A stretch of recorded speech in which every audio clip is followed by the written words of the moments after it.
I think for fun we should have John put the headset on just so we can see what one of these outfits looks like. So go for it, John. Okay. So this cabling will usually be tucked away somewhere neat and tidy, but for the most part you have to place it over your face usually and then stretch the headband over so you don't grease up the lenses. If you wear specs, is this a problem? There's a second set of lenses in the DK2, but things work slightly differently for the commercial headset. Right, now we all know what people look like when they're sitting in a room watching 3D TV or they've got those sorts of 3D specs with the green and the red lenses on them. I'm trying to imagine now a room of people sitting around wearing this for a multiplayer kind of thing, or is multiplayer just not going to happen for the time being? I think it probably...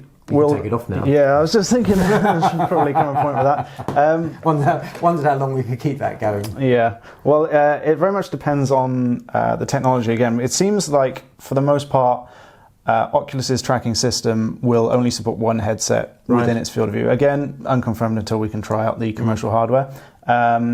I have seen videos of two headsets operating within Valve's and HTC's Lighthouse tracking system. Okay. So it's very possible that multiplayer setups will work with that tech. But again, we're going to have to wait and see what the final hardware is like to really see if that's possible. I think we should actually just grab the other end of that cable and show what actually connects to your... What connections do you need on your PC? So with the DK2 anyway, you've got a single USB Type A and an HDMI connector. Right, so pretty much what you'd expect for any controller and controller stroke graphics output. And this doesn't appear to the to your PC as a display. It's a... It did initially very early on. As the SDK went through renditions, it became a bit more sophisticated, and your PC will actually pick it up as an Oculus Rift now, rather than an extra display. And during development, you could get loads of software and games and such like for free from their portal, and that's all stopped, sort of pending the launch. And pretty much, so now it's time for people to make money. Yeah, one of the good things about Oculus launching a DK1 and then a DK2 headset was that it allowed developers to really play around for a couple of years with different experimental builds. You know, they could try here's a roller coaster or here's a horror game. And as people started to figure out what worked in VR and what didn't, they could then move over to full-scale development. Okay, so if you rush out in a few weeks' time, I mean, I'm assuming the first batch of Rifts have all been sold, you see where they're going, but give it a few months and when stock is available from whoever, and you've got your £600 odd pounds. First and foremost, do you think it vaguely likely some people are going to buy a Rift or the HTC, or do you think there actually is a market for people going out and buying both because they do different things for that money? I mean, there's a lot of money. Yeah, I think that's probably going to be the biggest consideration is the monetary side of it, because as well as the headset costs themselves, you have to factor in potentially upgrading your system to be able to run it. Sure, but the system is likely to apply regardless. I mean, that's getting VR ready, isn't it? So if you are VR ready, if you've got your spanking £400-500 graphics card as you have, and you've got a decent processor, and you can plug in. I'm assuming Vive also uses USB and HDMI. Yeah, there's a slight difference in the amount of connectors for both. Okay. As far as I understand, the Rift CV1 will require up to 4 USB connectors. Yes, I've seen pictures of that. I'm not quite sure that. Presumably that's. Well, what are they for? Do we know what they're all for? Part of it's for the headset itself, and then you also have a separate USB connector for every Constellation camera. So you're going to receive one of those in the initial kit, but when the touch controllers arrive later this year, which they're hand tracking controllers, you also get a second Constellation camera there. And there's even been talk that the more cameras you add, the better the tracking is. Okay. So you may end up with a very busy PC. Right, and a busy room. So yes, all right. So home studio, music room, entertainment thing, VR suite. Yes. Okay. Right. Okay. That's all sounding good. And then the HTC. So obviously we don't know yet which VR set you're going to be buying when they come out, because it's such early days. In terms of the games and such, like are they specific? You have this is for Rift, this is for Vive. It's interesting. There's going to be some crossover, and there's still some debate about headset support for digital store. So Steam has made it quite clear it's going to support both headsets. Oculus has talked about some exclusivity on its store, but it's more than happy to bring the Vive in at some point, it seems.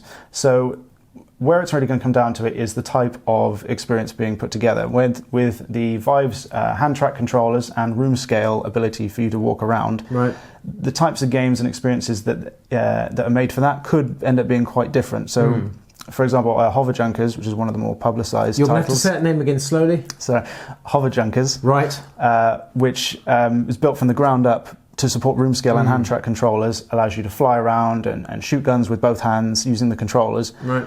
That sort of experience won't work with the Rift at the start because it just won't have the hardware capable.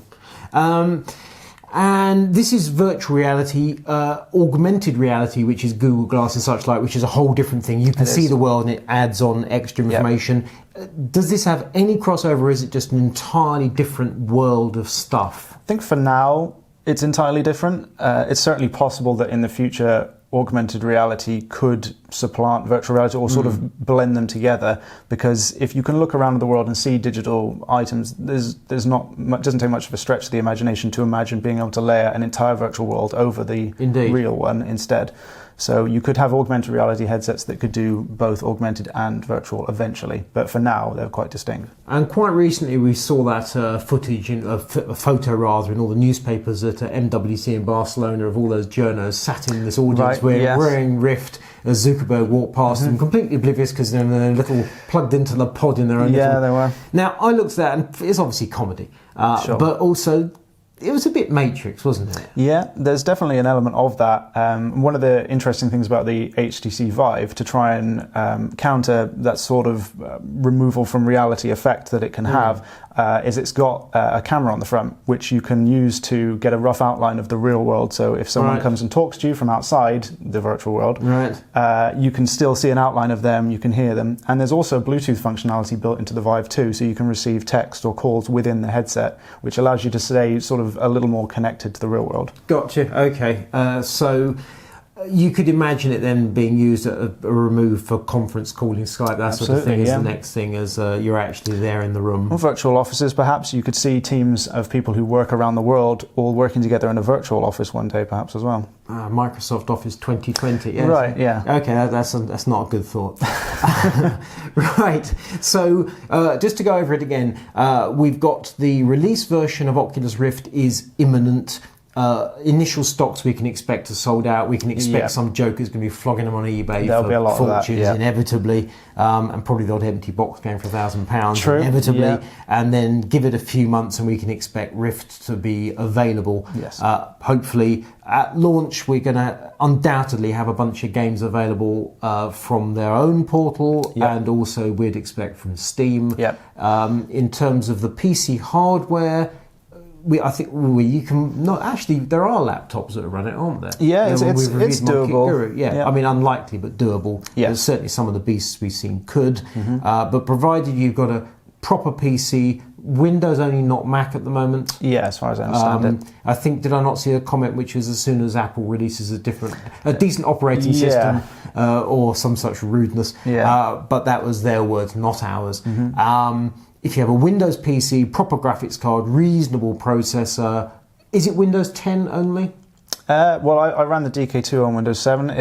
They've improved compatibility with Windows 10 with the latest SDK releases. So I would be surprised if Oculus shut out the Windows 7 audience. No, it will indeed, and we know that 7, 8 and 10 are fundamentally very similar. But there's no DirectX 12 kind of thing going on. No. So if you have a PC that's in the last few years and you're an enthusiast and you stick a decent graphics card in the thing, there's actually no logical reason why you can't rush out when the kit is available, spend your money and get it. No, there will be some stock at certain retailers. I think Game is getting a small amount of stock, but pre-orders for the Rift now are, I think August is the latest shipping date. Okay, so that's 4 or 5 months. So there is a bit of a lead in. Vive is a little bit better. I think pre-orders that go through now are shipping in May, so it's a little sooner, but that suggests that the numbers there are a little lower. Okay, so it is actually in anticipation more or less of summer holidays rather than, for once, it's not for Christmas. Right, that's very true, yeah. Or Easter for that matter. I'm sure it'll extend through to that as we get close to that date. But it does actually mean that, I don't know why it is we're expected to buy these blooming things at Christmas time. I mean, you're meant to be a family's on, but and it sounds horrible saying there's 9 months up the road. But it does actually mean we actually have a proper run at it. Instead of having it bounced on us, we'll have been able to assess the thing. Yes. And also, so you have the proper CV1 coming imminently. You're going to get it. You're going to come back with some actual facts and figures about performance, how your different graphics cards, and you have a selection of graphics cards coming. We're going to be trying that out too. Different. Actually, Tell ladies and gentlemen what the graphics cards are. I've seen the list. If you can remember, we've got I think there's a 390 coming, 390X, and a Fury for sure. Maybe a specific branded Fury X as well. So we're essentially going to be looking at a lot of different AMD cards to see how they stack up.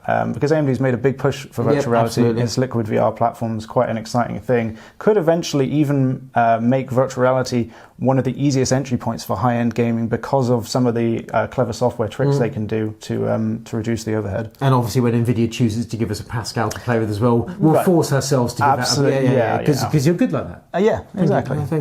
Right, I think that wraps it up nicely. I'm Leo Walder for Kit Guru. This is John Martindale.